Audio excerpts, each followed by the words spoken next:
का जो विषय है बाहरी और भीतरी समृद्धि दोनों का समन्वय। ओशो से कहते हैं झोरभागी बुद्धा। बुद्ध शब्द तो हम सब जानते हैं, भगवान गौतम बुद्ध का नाम। अध्यात्म के, ध्यान के, समाधि के, मोक्ष के निर्माण के प्रतीक। झोरवा शब्द एक ग्रीक उपन्यास से लिया गया है। झोरवा प्रतीक है संसार का, भोग विलास का, सुख सुविधा का, वैज्ञानिक चिंतन मनन का, सांसारिक उन्नति का। अतीत में मनुष्य जाति खंडित ढंग से जीती रही। कुछ लोग आत्मवादी हो गए, उन्होंने शरीर की उपेक्षा कर दी, संसार की उपेक्षा कर दी। और कुछ लोग पदार्थवादी हो गए, मटेरियलिस्टिक हो गए, उन्होंने आत्मा परमात्मा की उपेक्षा कर दी। संक्षेप में कहें तो पूरब आत्मवादी हो गया, पश्चिम पदार्थवादी हो गया। ओशो ने हमें एक नया योगदान दिया है। ये उनकी मौलिक सोच है कि पूरब और पश्चिम का मिलन होना चाहिए। पदार्थवाद और परमात्मावाद अब इकट्ठे होना चाहिए। ये शरीर भी हमारा है, मन भी हमारा है, और आत्मा और परमात्मा भी हमारे। हम किसी भी आयाम की उपेक्षा क्यों करें? तो दोनों के प्लस। अतीत में हम देखें, इतिहास उठाकर देखें तो दोनों के प्लस माइनस पॉइंट रहे। पूरब के लोग माना कि ज्यादा शांत हैं, स्वीकार भाव में जीते हैं, लेकिन बाहर से दीन दरिद्र रह गए, अस्वस्थ रह गए, विज्ञान विकसित ना हो सका, छोटी उम्र रह गई। हजारों साल हम गुलामी में रहे, पश्चिम के लोगों ने हिंसा की, शोषण किया, हम चुपचाप सहते रहे। तो कुछ प्लस पॉइंट थे, हमने भीतर शांति जानी, लेकिन बाहर हमारे सब असुविधा हो गई, बड़ी परेशानियां खड़ी हो गई। पश्चिम में इसका ठीक उल्टा हुआ। बाहर सुख समृद्धि है, अच्छे मकान है, अच्छी सड़क है, अच्छा स्वास्थ्य है, लंबी उम्र है, बाहर सब अच्छा है, मकान अच्छा है, लेकिन मकान में रहने वाला आदमी अच्छा नहीं है। वो बहुत तनावग्रस्त है, बहुत बेचैन है, बहुत परेशान है। पिछले 100 साल में ही 2 भयंकर विश्व युद्ध पश्चिम की ही देन थे, और अगर तीसरा भयंकर विश्व युद्ध जो कि सब शायद आखिरी होगा, वह भी पश्चिम से ही आएगा। भीतर बहुत अशांति है, हिंसक प्रवृत्ति है, ये उसका नेगेटिव पक्ष था। क्या ऐसा नहीं हो सकता कि हम बुद्ध की तरह शांत हो, प्रेमपूर्ण हो, करुणावान हो, समाधिस्थ हो, ध्यानस्थ हो, परमात्मा को जाने, और पश्चिम की तरह सुख सुविधा पूर्वक धन संपत्ति भी कमाएं, विज्ञान का सदुपयोग कर सकें? यह संभव है। तो पूरब का पूरा योगदान एक शब्द में कहो तो वो ध्यान है, पश्चिम का सारा योगदान एक शब्द में विज्ञान है। ओशो हमें एक नई बात देते हैं, ध्यान और विज्ञान का समन्वय। हमें धन भी चाहिए, ध्यान भी चाहिए।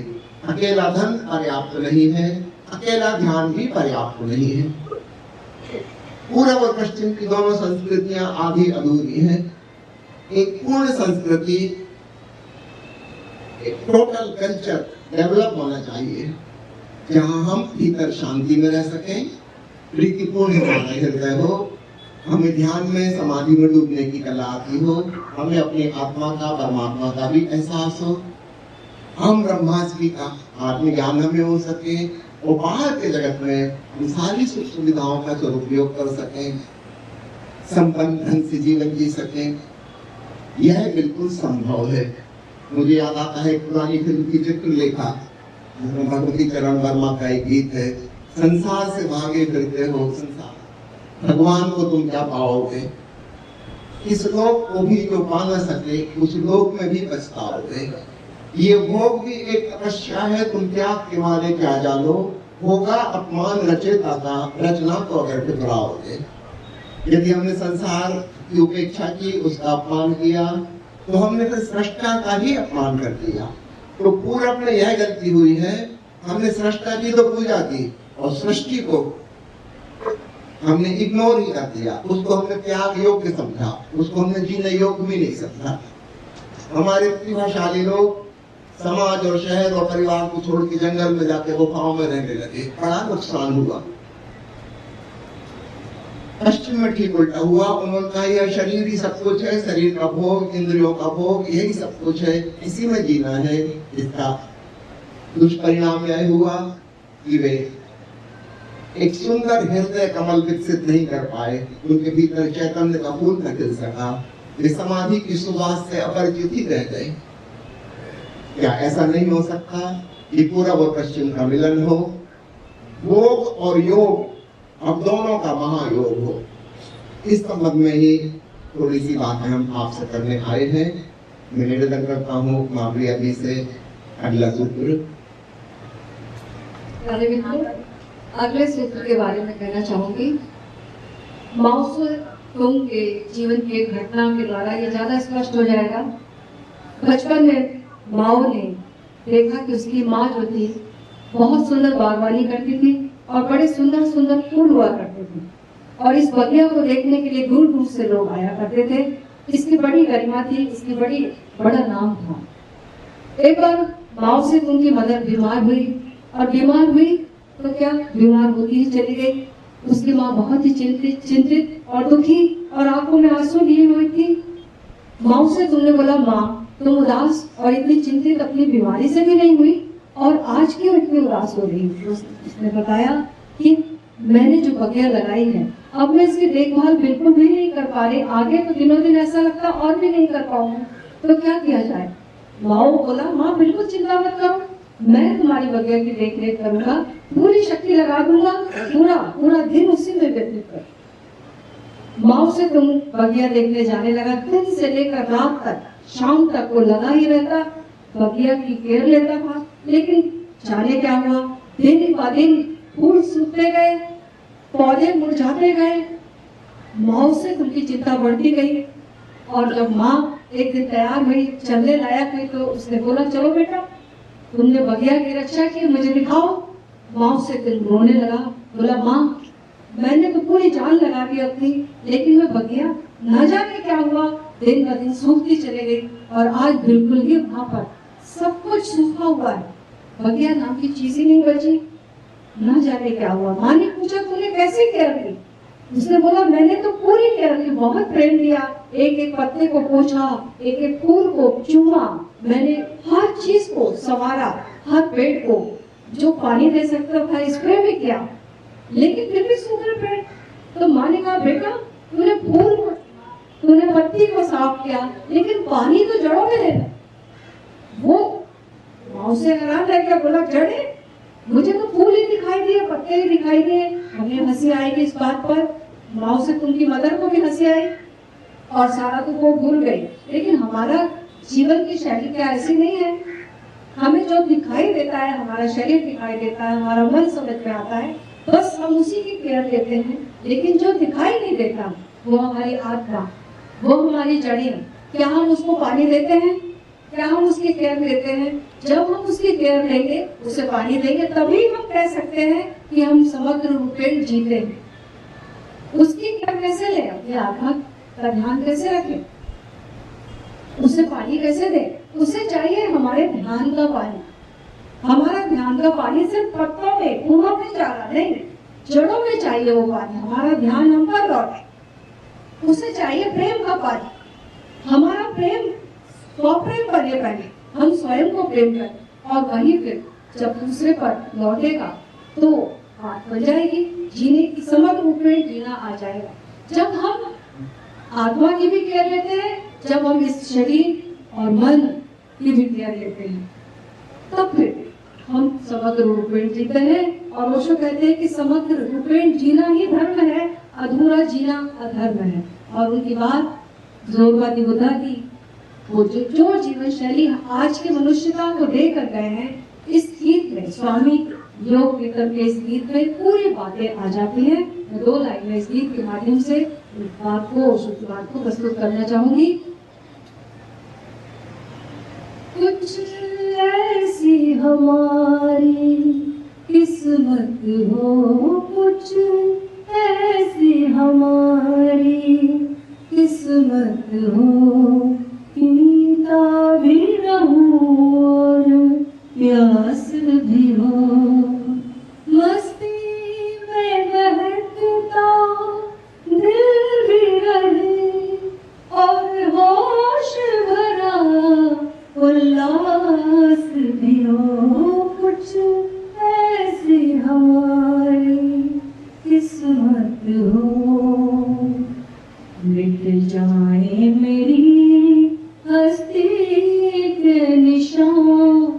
मौजूद भी लेकिन पूरा रहूं, मिट जाए मेरी हस्ती के निशान। मौजूद भी लेकिन पूरा रहूं, ये घर ही मंदिर बन जाए, ये घर ही मंदिर बन जाए। संसार भी हो संन्यास भी हो, कुछ ऐसी हमारी किस्मत हो।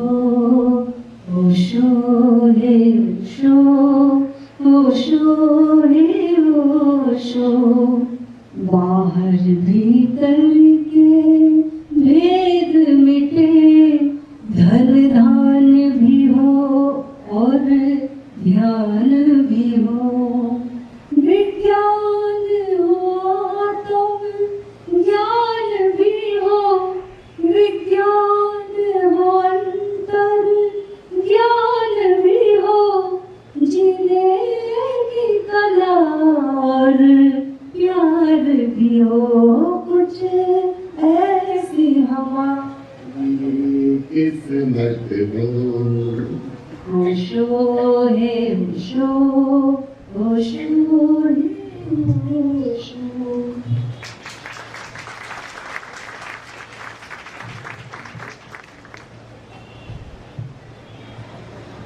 हम कुछ बिंदु छोरबा के संबंध में और कुछ बिंदु बुद्ध के संबंध में चर्चा करेंगे। तो पहले छोरबा वाली बात, ओशो ने बाहर के संसार में जीवन जीने की कला के जो क्रांतिकारी मौलिक सूत्र दिए हैं, बहुत संक्षेप में कुछ बिंदुओं की मैं बात करूंगा।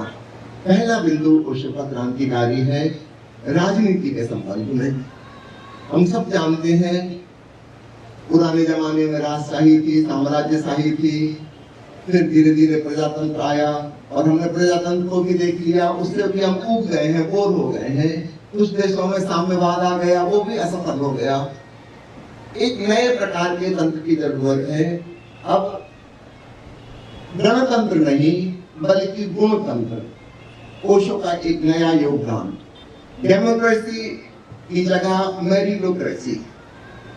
अब चुनाव ऐसे हो, जो व्यक्ति जिस क्षेत्र का योग्य व्यक्ति है, सर्वाधिक अनुभवी है, जनता उससे निवेदन करे कि आप यह पद संभालिए। अभी हमारी हालत बड़ी हास्यास्पद है।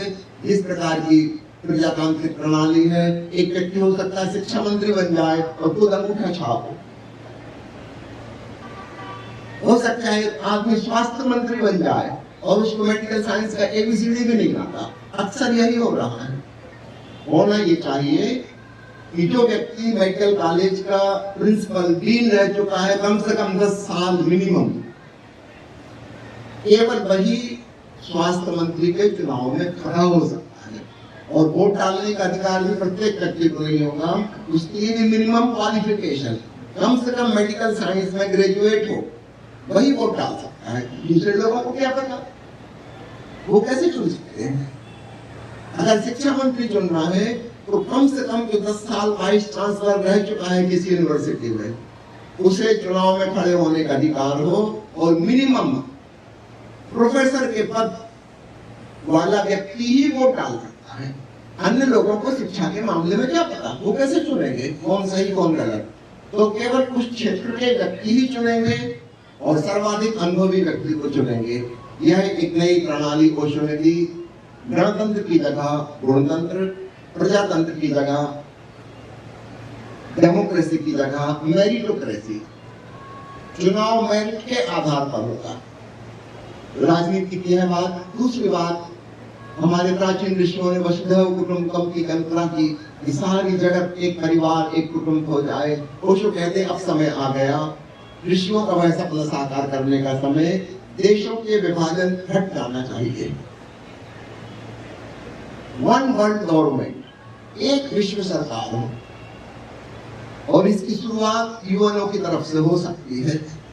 धीरे धीरे देश अपनी बाउंड्रीज छोड़ दें किसी को पासपोर्ट वीसा की कहीं जरूरत ना हो, सबको स्वतंत्रता हो, सब जगह आने जाने की।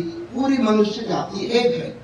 ये राजनेताओं ने जो दीवारें खड़ी कर दी हैं, ये हिंदुस्तान, ये पाकिस्तान, ये बांग्लादेश, ये चाइना, ये रूस, ये अमेरिका, ये सब खत्म होनी चाहिए। पूरी पृथ्वी वास्तव में एक है। ये तो हम लोगों ने नक्शे में रेखाएं खींच ली, जमीन पर कहीं रेखाएं नहीं खींची हैं। ये मूर्खता बंद होनी चाहिए। हम घोषणा करें कि हम सब इस पृथ्वी के वासी मनुष्य हैं, पूरी मनुष्यता एक है। कोई देश में हम नहीं मानते वन वर्ल्ड गवर्नमेंट, क्योंकि समस्याएं ऐसी हैं जो लोकल नहीं है, ग्लोबल है, और उनका कोई लोकल समाधान नहीं हो। उदाहरण की अभी कुछ सालों पहले कोविड की बीमारी आई थी, क्या उसका कोई लोकल इंतजाम हो सकता है? वो प्रॉब्लम ही ग्लोबल है। तो हमारी सोच भी ग्लोबल होनी चाहिए। हम एक विराट स्तर से देखेंगे तो समस्याएं सुलझेंगी। ये हमारी लोकल समस्याएं नहीं है। तो आज हम जिन बड़ी बड़ी समस्याओं से जूझ रहे हैं, याद रखिए वो स्थानीय समस्या नहीं है, वो सार्वभौमिक समस्याएं हैं, और उनसे निपटने के लिए वन वर्ल्ड गवर्नमेंट हो, एक विश्व सरकार हो, युद्ध की कोई जरूरत ही नहीं रह जाएगी। जब तक देश है तब तक युद्ध होगा, कोई नहीं रोक सकता। हम कितनी ही शांति की बात करें, बार बार फिर युद्ध होता है, फिर युद्ध होता है। जब तक देश रहेंगे युद्ध होता रहेगा। क्यों ना हम देशों को ही डिसॉल्व कर दें, इनकी कोई जरूरत नहीं है। तीसरी बहुत महत्वपूर्ण बात वो कहते हैं शिक्षा के बारे में, एजुकेशन सिस्टम के बारे में। हमारी जो शिक्षा प्रणाली है वह आउट ऑफ डेट हो चुकी है। उसकी जो बुनियाद है वो है तुलना, प्रतियोगिता, स्पर्धा, कंपैरिजन, कंपटीशन। इसकी कोई जरूरत नहीं है। हर बच्चे को प्रकृति ने जो हिडन टैलेंट दी है उनको विकसित करने का अवसर दिया जाए। किसी की किसी से कोई तुलना नहीं। हर बच्चा अतुलनीय है। Everyone is extraordinary. लेकिन हमारी शिक्षा प्रणाली कुछ लोगों के मन में सुपीरियरिटी कॉम्प्लेक्स भर देती है, कुछ के मन में इंफीरियरिटी कॉम्प्लेक्स भर देती है। आज मैं जगह जगह जाता हूँ, अक्सर सुनने में आता है स्टूडेंट सुसाइड कर रहे हैं। Who is responsible for this? हमने उनको तुलना करना सिखाया, कंपटीशन सिखाया, दूसरे से आगे निकलना है। नेचुरली जो आगे नहीं निकल पाएंगे वो बहुत फ्रस्ट्रेशन और डिप्रेशन में चले जाएंगे, सुसाइडल टेंडेंसी पैदा हो जाएगी। सावधान, ये हमारी शिक्षा प्रणाली का दोष है। जगत में, दुनिया में इतने लोग पागल हो रहे हैं। साइकोसोमेटिक इलनेस, साइकेट्रिक इलनेस की गिनती प्रतिदिन बढ़ती जा रही है। इतना टेंशन, इतना डिप्रेशन दुनिया में कभी नहीं था जितना शिक्षा के विकास के साथ हो गया। ये क्या हो रहा है? और कोई इस पर ध्यान भी नहीं दे रहा कि भूल चूक कहाँ है। भूल चूक है शिक्षा का जो बुनियादी पैटर्न है वही गलत है। Basic point is wrong. किसी की किसी से कोई तुलना नहीं हो सकती। हर बच्चा अद्वितीय है, अनूठा है। प्रकृति ने उसको जो गुण दिए हैं हम उसको विकसित करने में उसको सहयोग पहुंचाएं, तब हम आएंगे। प्रत्येक व्यक्ति संतुष्ट जीवन जी सकेगा और ये डिप्रेशन, पागलपन की बीमारियां दुनिया से खत्म हो जाएंगी। अगला बिंदु है परिवार की व्यवस्था। हमारा समाज परिवार पर बेस्ड है। परिवार यूनिट है समाज की, और सर्वाधिक दुख की जड़ परिवार है। चाहे सुनने में आपको ये बात बुरी लगे, मैं एक डॉक्टर के रूप में भी कह रहा हूँ, सिर्फ एक सन्यासी के रूप में नहीं, एक डॉक्टर के रूप में भी कह रहा हूँ। अधिकांश लोगों के दुख दर्द, विशेषकर मानसिक कष्ट, उनका कारण उनके परिवार का स्ट्रक्चर है। और उसी परिवार के स्ट्रक्चर को हम बहुत सराहनीय कहते हैं।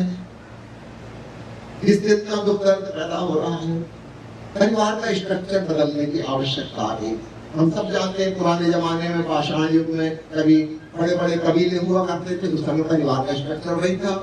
300-400 लोगों का एक कबीला जंगल में होता था।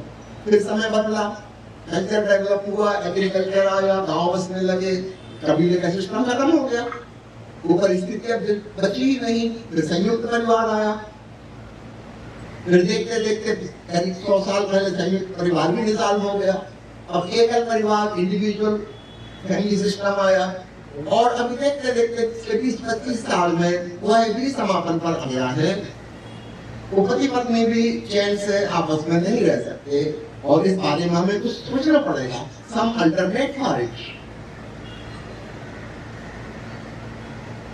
तो परिवार के सिस्टम को बदलकर कुछ नया सिस्टम डेवलप होना चाहिए। ओशो ने उसके अल्टरनेट सुझाए हैं, उस पर और चिंतन मनन की जरूरत है। और एक बात को हम स्वीकार लें, परिवार का सिस्टम फेल हो चुका है। प्रेम के आधार पर संबंध होना चाहिए, विवाह के आधार पर नहीं। इस बात को खूब अच्छे से समझना है। जब तक प्रेम है, मित्र भाव है, तब तक में संग साथ बना रहे। जिस दिन वो मैत्री भाव, फ्रेंडलीनेस समाप्त होती, उस दिन बाय बाय राम राम कर सके। इसमें कोई कानून और नियम और सामाजिक और नैतिकता वगैरह बीच में नहीं आनी चाहिए। सब चीजें बहुत सरल और सुगम होनी चाहिए। अर्थव्यवस्था के बारे में ओशो ने बहुत क्रांतिकारी दृष्टि दी है। जिस प्रकार की अर्थव्यवस्था अभी है, जिसमें गरीब अमीर का भेद खड़ा होता है। कार्ल मार्क्स ने साम्यवाद वाली बात सुझाई, लेकिन वह भी काम नहीं की। करीब करीब आधी दुनिया साम्यवादी हो गई, लेकिन उनका भी दुख नहीं मिटा, दुख समाप्त नहीं हुआ। ओशो ने एक बिल्कुल नई दृष्टि दी है। वे कहते हैं पहले पूंजीवाद अपने क्लाइमैक्स तक डेवलप हो और पूंजीवाद के पूर्ण विकास के बाद फिर एक नए प्रकार का साम्यवाद आएगा। यह एक बिल्कुल नई दृष्टि है। भविष्य में ऐसा होना चाहिए, तभी हम सब बिना ईर्ष्या जलन के, बिना जलसी के अपना अपना जीवन सुखपूर्वक जी सकेंगे। इसके बाद आखिरी पॉइंट वो मैं कहना चाहता हूँ, ओशो कहते हैं धर्म की अब जरूरत नहीं है। हम जिन्हें धार्मिक संगठन कहते हैं, अब इनको भी डिसॉल्व हो जाना चाहिए। एक नए प्रकार की धार्मिकता दुनिया में डेवलप हो। धर्म नहीं, धार्मिकता। ओशो की एक किताब है, I teach religiousness not religions.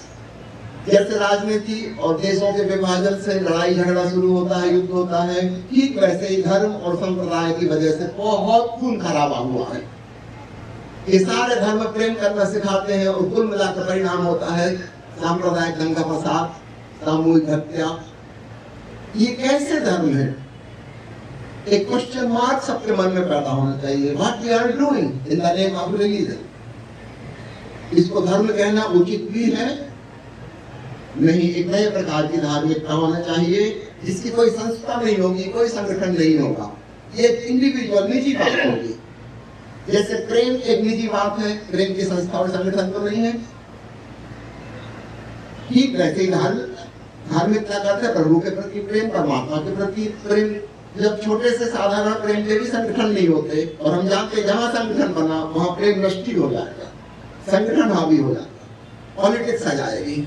ठीक वैसे ही परमात्मा के प्रति प्रेम, उसका कोई संगठन कैसे हो सकता है? क्या महावीर भगवान किसी संगठन के हिस्से थे? क्या बुद्ध भगवान किसी संगठन के हिस्से थे? नहीं थे। इंडिविजुअल तौर पर उन्होंने स्वयं अध्यात्म की साधना की थी। हर व्यक्ति को अपनी अपनी साधना करनी होगी, धर्म की कोई जरूरत नहीं है। ये कुछ बातें जोरबा के संबंध में। और मैं माँ प्रिया जी से निवेदन करता हूँ अगला बिंदु उजागर करें। आज इसको ओशो ने जोरबा की बुद्धा के नाम से कहा है। जोरबा की बुद्धा जीवन की लिविंग होनी चाहिए। भारतीय संस्कृति में हम उनको कह सकते हैं कि 4 पुरुषार्थों की चर्चा हुई है।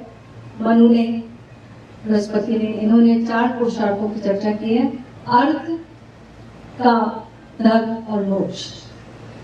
तो पुरुषार्थ का जैसे कि अर्थ ही है पुरुष, यानी इस पूर्व में ये नगर में रहने वाला व्यक्ति जिसको कि आत्मा कहें, उसकी अर्थवत्ता तभी प्रकट होगी जब हम पुरुषार्थ करेंगे। तो पहला पुरुषार्थ जो है वो है अर्थ का। कैसे हम धनोपार्जन करें, कैसे हम अर्थ को बढ़ाएं जीवन में, ताकि दूसरा पुरुषार्थ हम पूरा कर सके, काम का, हमारी कामनाओं की पूर्ति। और जब दूसरे पुरुषार्थ को हम पूरा करते हैं, कामनाओं की पूर्ति होती है, तब पता चलता है कि हम कामनाओं के गुलाम हो गए और ये गुलामी हमें दुख देती है। और कामनाएं पूरी तो होती है, लेकिन भीतर संतोष नहीं आता, सेटिस्फेक्शन नहीं आता, भराव नहीं आता। जी खाली का खाली बना है सब कुछ। और फिर भीतर एक फीस उठती है, भरी दुनिया में जी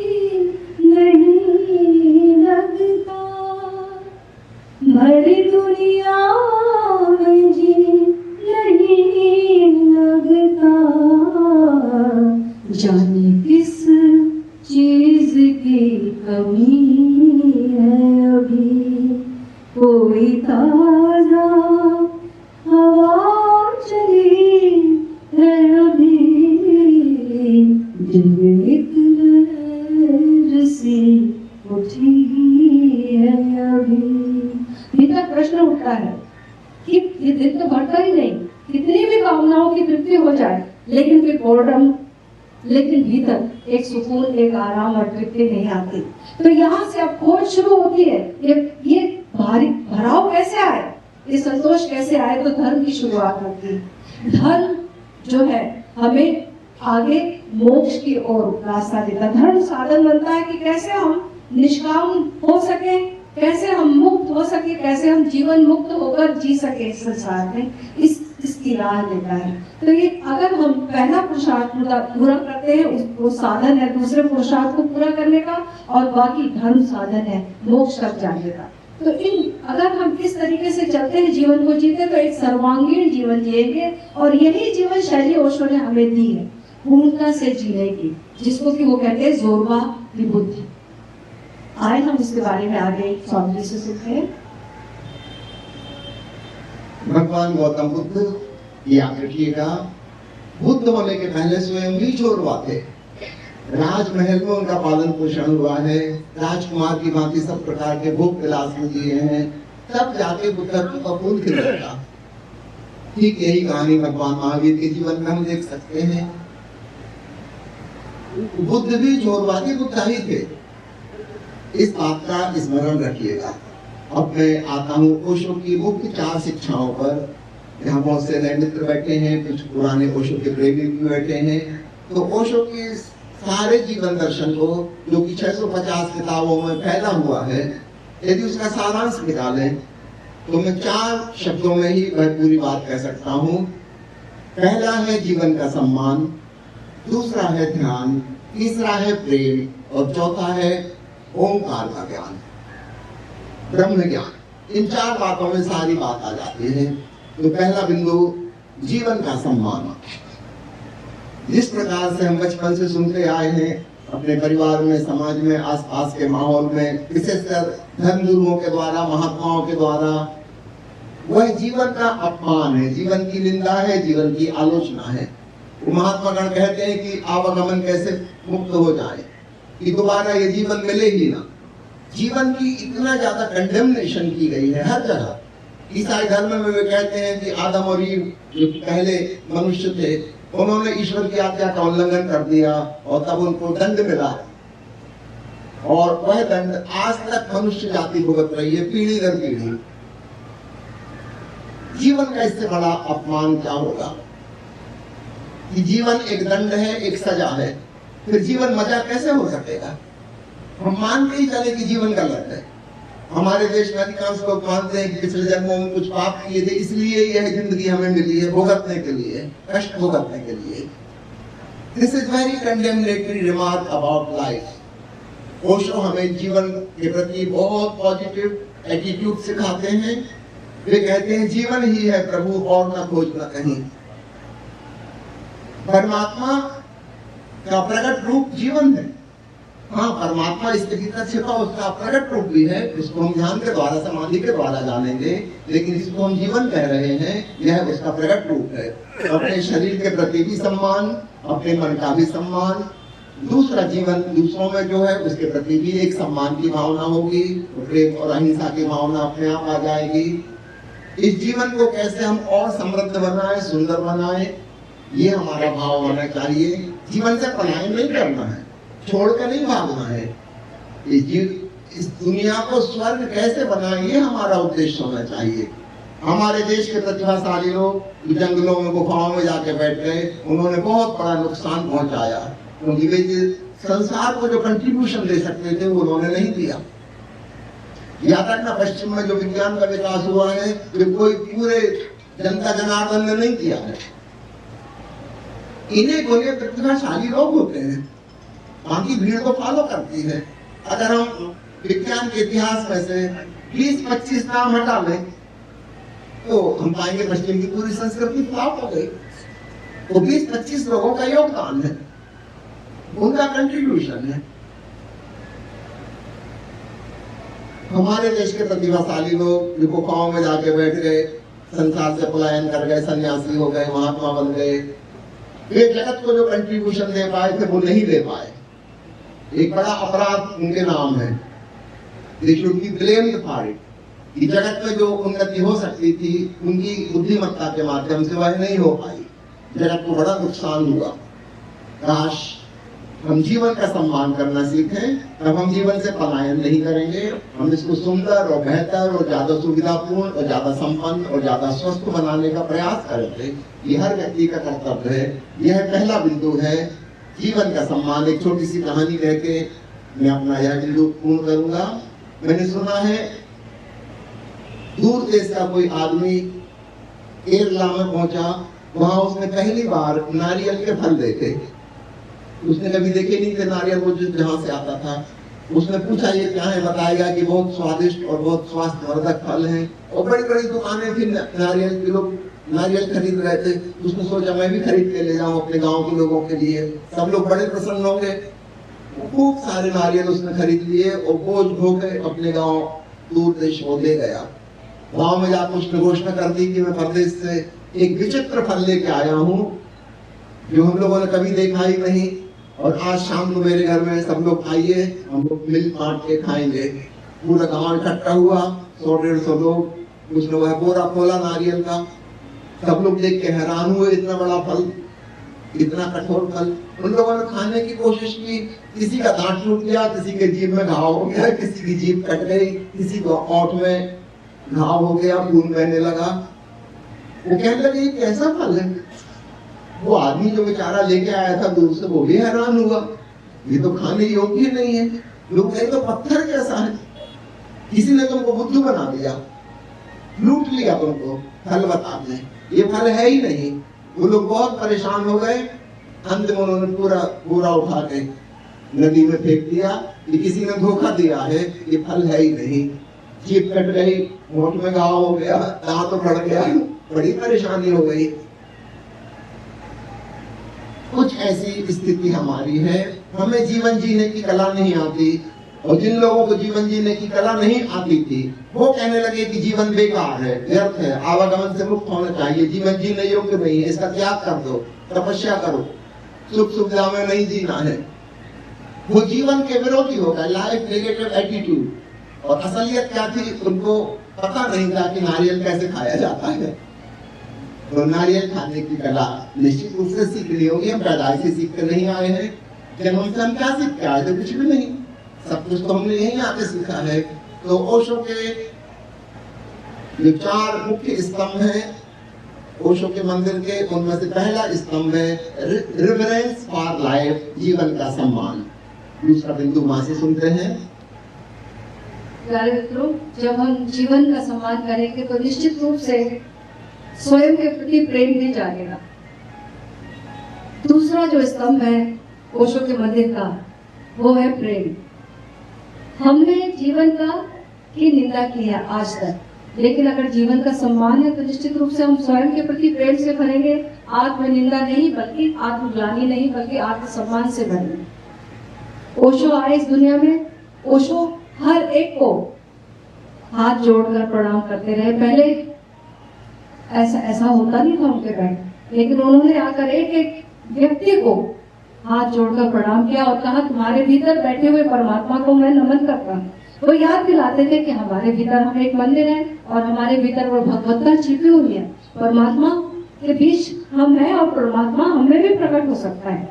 तो स्वयं से प्रेम करना उन्होंने सिखाया और सभी संतों ने सिखाया। एक बार फरीद के पास, बाबा फरीद के पास एक युवक जाता है और कहता है कि मुझे परमात्मा के दर्शन करने हैं, बहुत बहुत विरह है भीतर, बहुत तड़प है, मुझे परमात्मा के दर्शन करा दीजिए, आप सक्षम हैं? तो बाबा फरीद ने पूछा कि क्या तुमने कभी किसी से प्रेम किया है? तो उस युवक ने कहा कि मैंने अपने जीवन का जो समय था वो स्वयं की खोज में लगा दिया, परमात्मा की खोज में लगा दिया।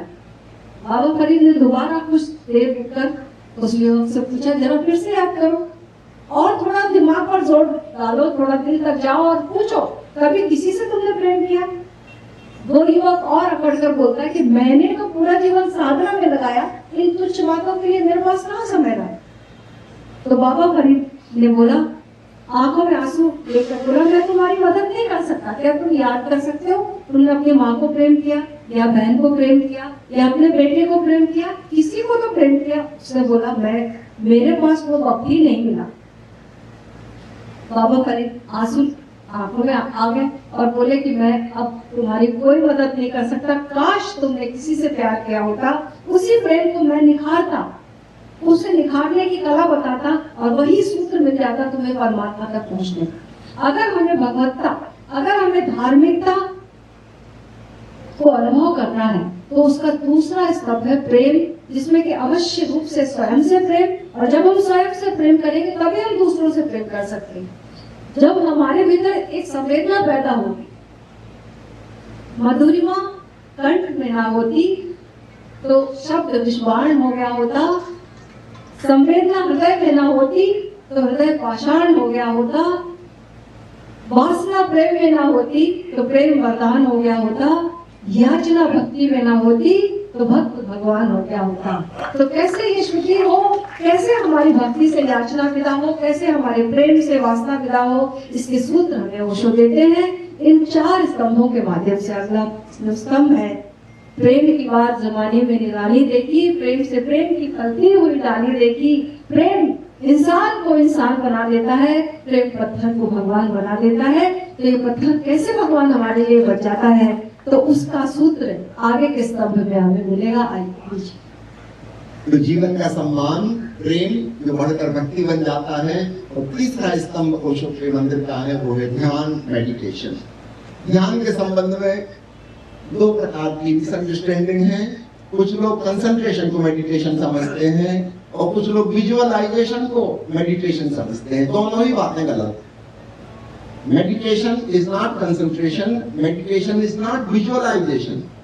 वो तो कल्पनाएं हो गई। नहीं, ध्यान का अर्थ है होशपूर्ण होना, just to be aware, more sensitive, जो है उसके प्रति। नेचुरली हम बाहर के जगत के प्रति होशपूर्ण होंगे, अपने शरीर की क्रियाओं के प्रति होशपूर्ण होंगे, अपने मन के विचारों के दृष्टा बनेंगे, अपने हृदय की भावनाओं के प्रति होशपूर्ण होंगे, और अंततः हम होश के प्रति होशपूर्ण होंगे, चैतन्य के प्रति चैतन्य। ये फाइनल क्लाइमैक्स है मेडिटेशन का। तो इसकी शुरुआत है होशपूर्ण होने से। तो याद रखिएगा, कंसंट्रेशन नहीं करना है, विजुअलाइजेशन भी नहीं करनी है, जो है उसके प्रति ज्यादा से ज्यादा सजग होना है। और सजग होते होते होते एक ऐसा क्षण आता है, एक ट्रांसेंडेंटल पॉइंट आता है, प्रेम और जागरूकता से भरा हुआ व्यक्ति अपने भीतर कुछ अद्भुत श्रवण करने लगता है। उपनिषद के ऋषि उसे कहते हैं तुरिया। मापिया से सुनते हैं इस आखिरी बिंदु के बारे में, फिर हमारी चर्चा का यहाँ समापन होगा। जैसे जैसे हमारी सजगता बढ़ेगी, जैसे जैसे हम शांत होते जाएंगे, तो निश्चित रूप से हमें एक ध्वनि सुनाई देती है। संतों ने जिसे अनाहत नाम कहा है। इस ध्वनि को हम करते नहीं है, इस ध्वनि का हम गुंजार भी नहीं करते हैं। जो हम ओंकार करते हैं, जो हम गुंजार करते हैं, वो इसी की भूमिका है कि ये गुंजार करते करते भीतर एक ऐसी भूमिका पैदा हो जाए, ऐसी शांति, ऐसा सन्नाटा पैदा हो जाए। उस सन्नाटे में वो जो शून्य का संगीत है, वो जो अस्तित्व का गीत है, वो सुनाई दे, जिसे कि भगवत्ता कहें, ओंकार कहें, अनाहत नाद कहें, एक ओंकार सतनाम कहें। तो ओशो ने इनका जो चौथा स्तंभ है तुरी, इसके बारे में जो इशारा भांति भांति से किया है, एक गीत फिर से गाऊंगी और उस गीत के माध्यम से कहूंगी।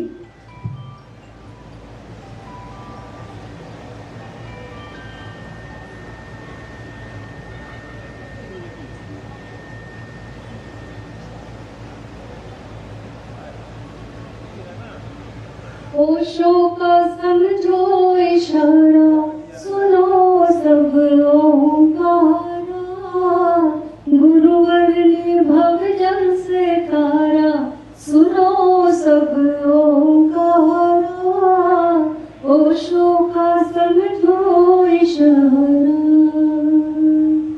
गुरु नानक ने भेद बताया, गुरु नानक ने भेद बताया। छेड़ छेड़ एक तारा, सुनो सब ओंकारा, ओशो का समझो इशारा।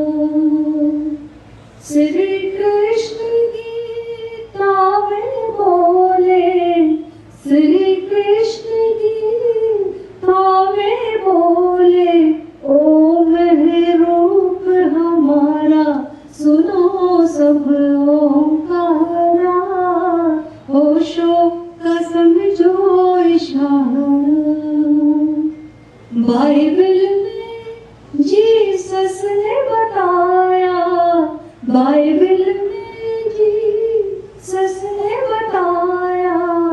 शब्द से सृष्टि की धारा, सुनो सब ओंकारा, ओशो का समझो इशारा। पतंजलि का सार यही है, पतंजलि का सार यही है। वेदों का यही इशारा, सुनो सब ओंकारा, ओशो का समझो इशारा।